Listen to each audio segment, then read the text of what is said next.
Hey everybody, welcome back to another LEGO City Zoo update. Today we're going to continue working on some existing animal habitats, like the elephants and maybe the lions. Also, I want to work on some new habitats. I've decided that I'm going to merge the giraffes, ostrich, and camels all together in this area over here.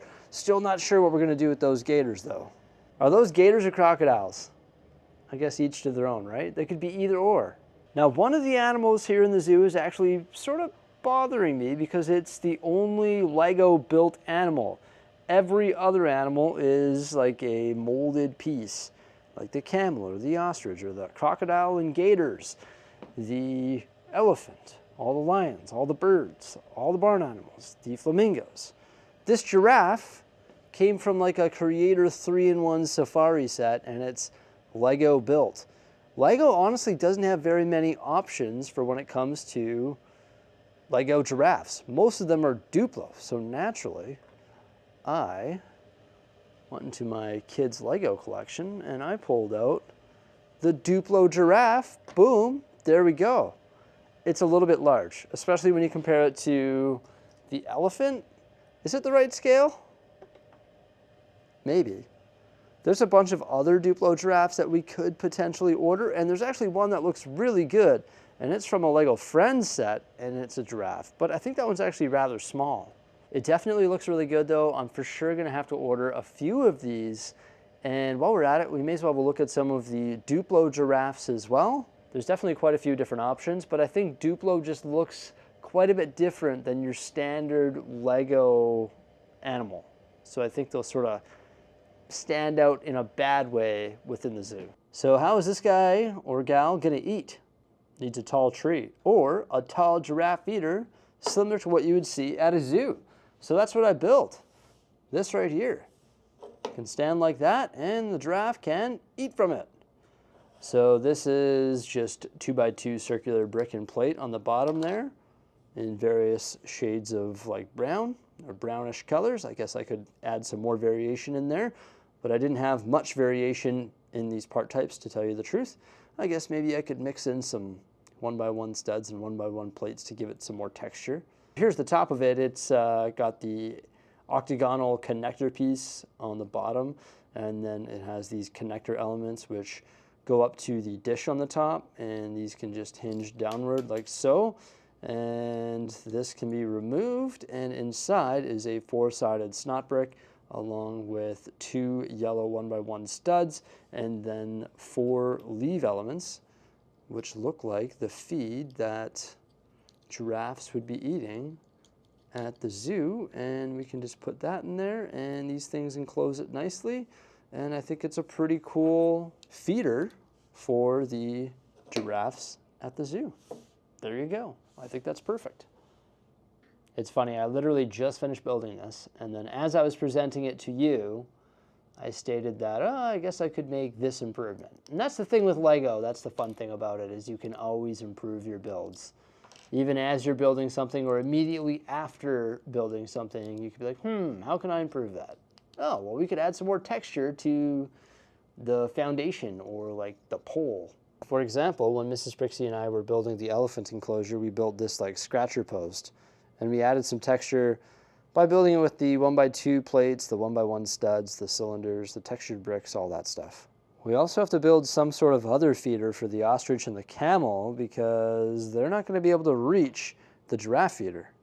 This one sort of turned out like a bathtub, didn't it? But I like it. It's got like these dual inverted pieces on the bottom and then some inverted pieces coming out the side and those 1x1 studs, the 1x2 rounded plates on the bottom, and then it's got these curved pieces going around the entire top, which leaves us space for all these grass elements because it's got some depth, so you can actually fit quite a few of them in there, and I think that works. Now regarding the elephants and the lions, I've given it a ton of thought. I know for sure that these rocks back here are going to change. I think the lions are going to get more rocks, and there might be something similar to like a pride rock or just another rock surface in general. And I was thinking about building a cave for the elephants that could be built into the wall here, changing up the dark bluish gray and green rock texture and just giving the elephants more space underneath this mountain because there's quite a bit of space under here. I realize that elephants don't live in caves though. And when I go to zoos, I typically see like elephant paddocks. There's like giant concrete buildings that elephants go into at night or when they want to get away from the crowds or just hang out, or they have to be worked on by zookeepers or whatever it may be. And then when I look at my entire zoo, I realize that I don't really have any buildings or structures for zookeepers or any sort of structures where zookeepers can work on like rehabilitating animals and such. So what I think I should do is build some sort of structure inside the mountain. I don't have the space to build structures out here other than like food stands and souvenir stands. But for like a big zookeeper structure, I don't have space for that. So maybe what I can do is I can build this structure inside the mountain. And there can be multiple entrances throughout the zoo or maybe just outside the zoo. And I think one of the main entrances should be built in the elephant enclosure right into that rock wall there. This is the entrance that I made. I wanted there to be doors that swing open into the cave. And I created those doors just using some plates and tiles. I decided to go with dark blue and dark bluish gray with light gray handles. It is a little bit loose fit right now just because there's nothing holding it in place. Once it's actually built into some sort of structure or rock edge, it'll hold it all together nicely. But I just used the 1x1 modified plates with the upward facing clip and the bars to create the handles there. And then on the back side, you can see the plate work that I used. It's all held together by the tiles on the front side and also the 2x2 inverted plates there, like the round ones. And then there's some of the forward-facing clips that, or upward-facing clips there on the back of these snot bricks, which mount onto those 1x2 modified plates and then onto the back of the door, and then more of those inverted pieces. And I did that on the top and the bottom. And these are all the same snot brick. It's those awesome ones which are 1x1 by 1 2/3 tall. And I've just flipped the one on the top and the one on the bottom the other way so it faces inward so that we can mount the door. And then this can swing open like so and also be closed like that. And it's pretty seamless. You can't really see any gaps or anything. And once it's built into the rock edge around it, it will look pretty seamless as well, which is good. And then you can see the snot bricks there, which just hold those tiles, giving it a little more depth. And I wanted to add an angle on the top of it as well.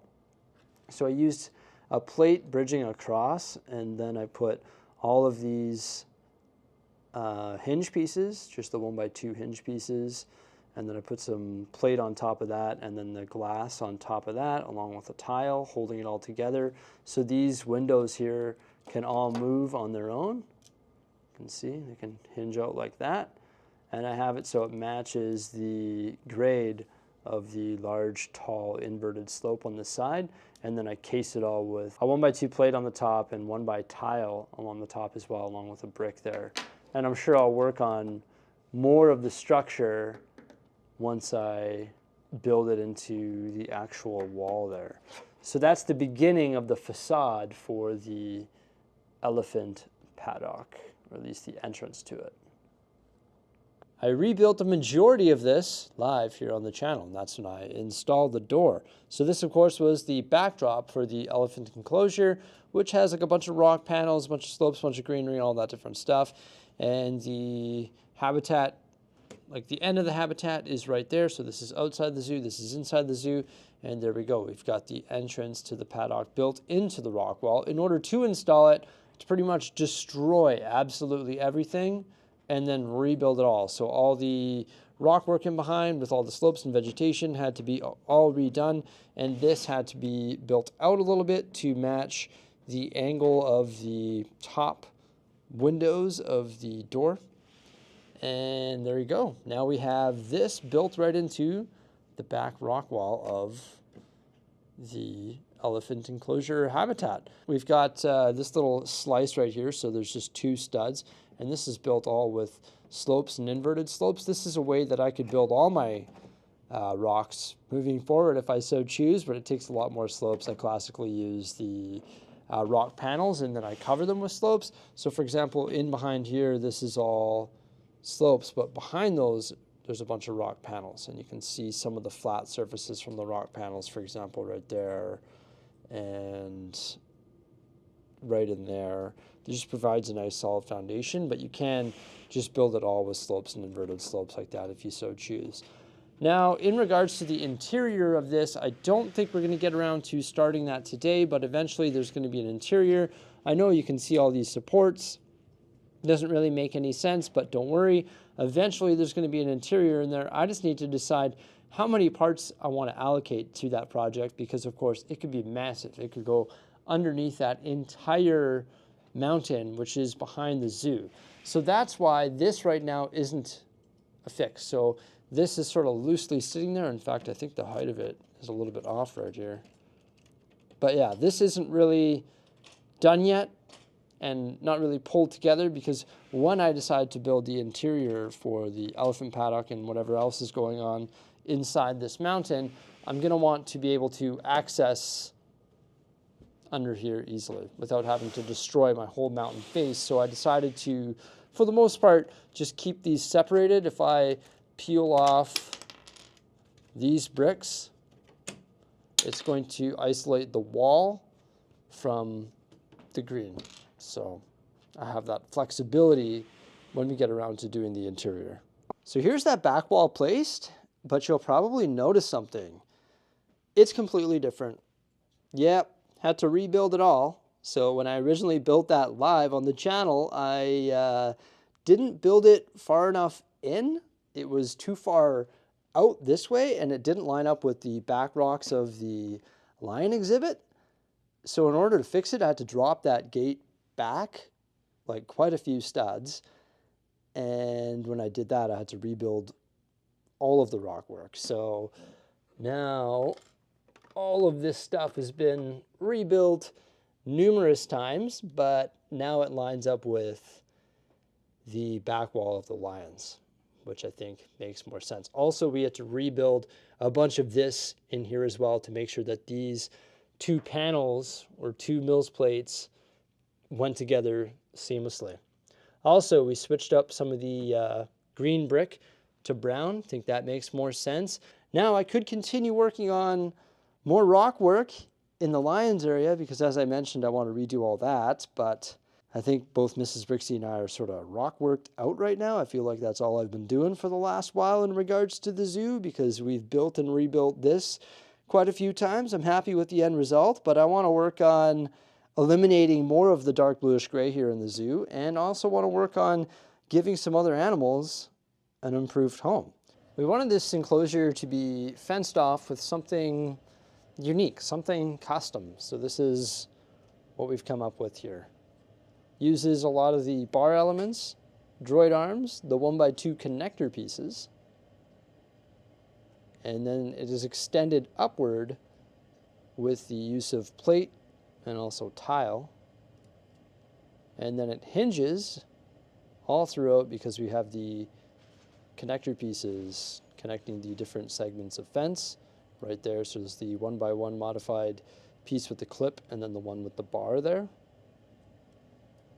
And there's different sizes of segments all the way along, and they all hinge. So it can be shaped to whatever shape you want, really. There is one taller section in the very end here, because this is going to service the raised area in the zoo that is just across from the elephants.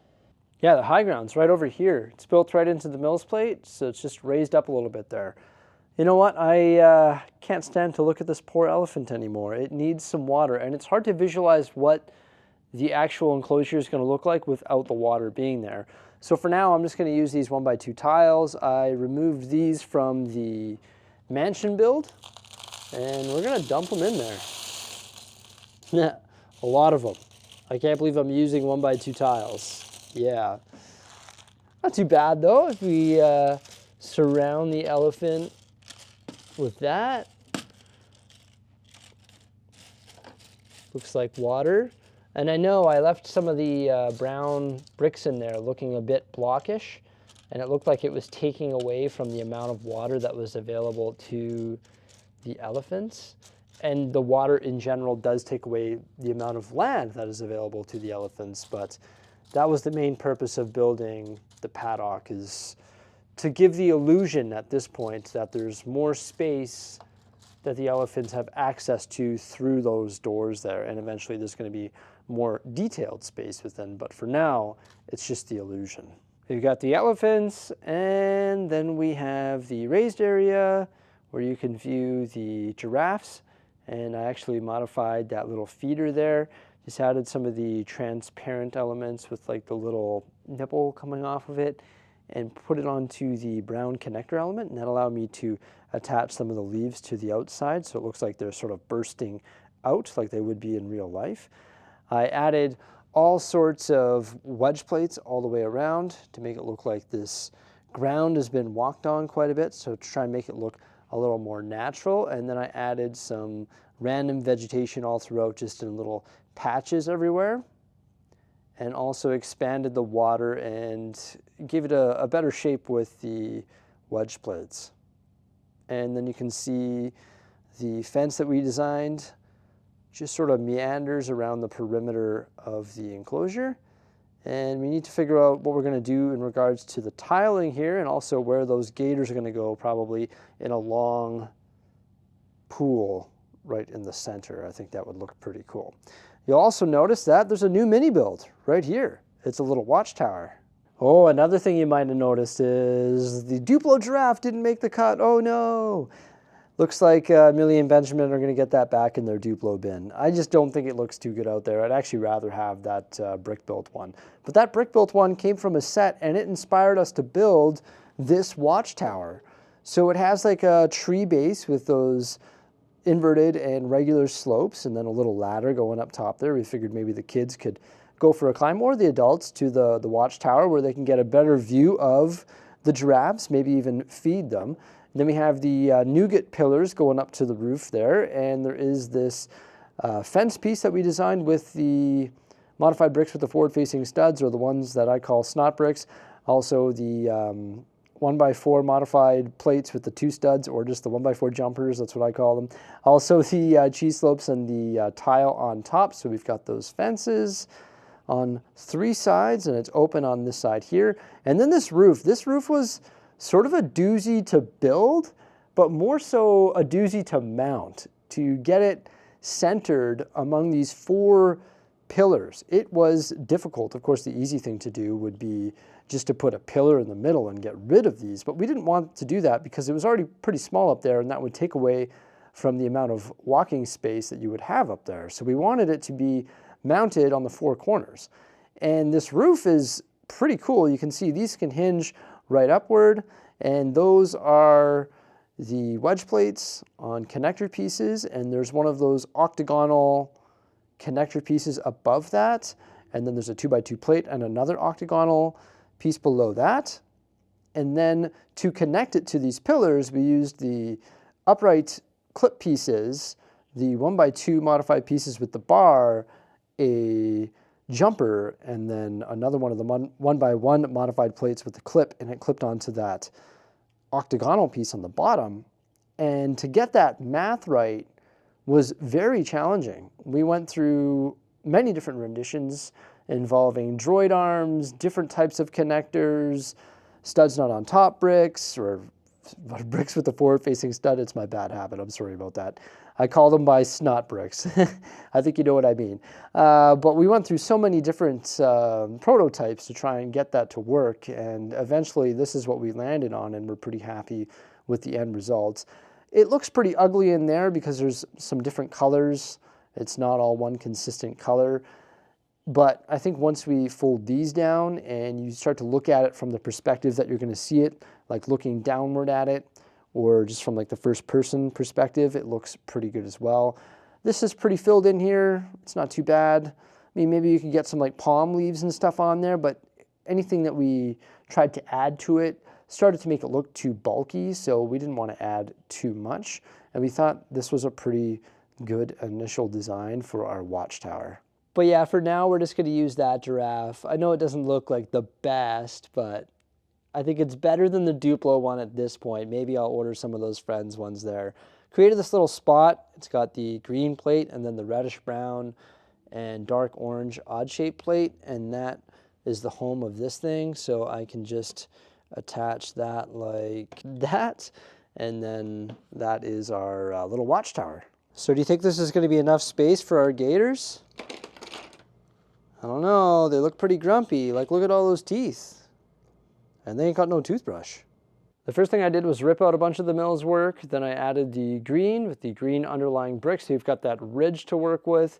And then I also filled in the border with the dark gray, just because I didn't want any color exposed. Started adding the underlying plate for some of the water. I put an angle on this end over here. Now I'm thinking about the water. There's a couple different ways of doing it. Well, there's more than a couple, but I can do the underlying plate and then tile it off like some of my enclosures, or I can actually submerge animals within the water using loose pieces. Loose pieces is honestly the easiest way to create water, but it probably gives you the realest, best looking effect for submerging animals. I've done it in so many different ways. Like sometimes you can put the animal in and then you can actually tack down slopes around the animal, but it doesn't look as submerged as just putting parts in a pool of water, which is just sad to say. In my opinion, I think this looks more real, especially when you use 1x1 studs rather than 1x2 tiles, than trying to like submerge it within plated off water, if you know what I mean. So I'm probably going to go that route with the gators or crocodiles because I want them to be submerged. But at least I know underneath it all, this type of detail will still be there.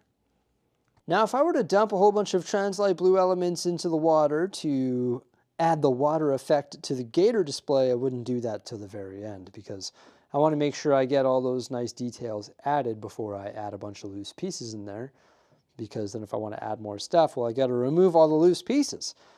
So what I decided to do was frame it nicely there with that water detail, added a bunch of wedge plates and some vegetation within the enclosure, and then I placed all our gators inside as well. As you can see, they are pretty crowded in there. They're usually packed into enclosures, aren't they? And in the wild, aren't they like normally all stacked together in piles? I don't know. I've never seen them in the wild, but yeah, I think they like congregate in groups, I'm pretty sure. This is a small enclosure. I'm not too happy with that. I could maybe expand it a couple studs in each direction. You know, as I've said in the past, I'd love to give all of these enclosures the space of this zoo. I wish the elephants had an enclosure the size of this entire zoo, but it's just not realistic in Lego, in my particular Lego city. So I think a lot of the animals are getting a pretty decent sized space. Now I am starting to create the like viewing windows using 1x6x5 glass panels. I was thinking of making it shorter, but I think gators like to bite. They've got a lot of teeth, and I think they need to be like the walls around them need to be pretty tall. And I started to create this like curved wall, thinking that that might be a pretty cool angle. So this is what I'm running with so far. I like that curved wall. I did something similar over here for the lions, and I just thought that was pretty interesting. But I'm going to sleep on that. I'm going to run it by Mrs. Bricksie. She's already gone for the day, and I'm about to head out of here. I think we made some tremendous progress today with the elephant paddock. I've said that too many times over the last few days, I guess. Also, the reconstruction of that entire wall. Some details were added to the elephant enclosure, and then we created this entire enclosure over here with the awesome viewing tower as well. And I really like that fence that encloses them as well. And then a couple other details too. Well, there we go, everybody. It's another update here in the zoo. Let me know what you think by commenting below. Please remember to like, subscribe, and stay tuned. And I'm sure we'll be working on this in the very near future, probably tomorrow. All right. Have yourselves a great day. Bye for now.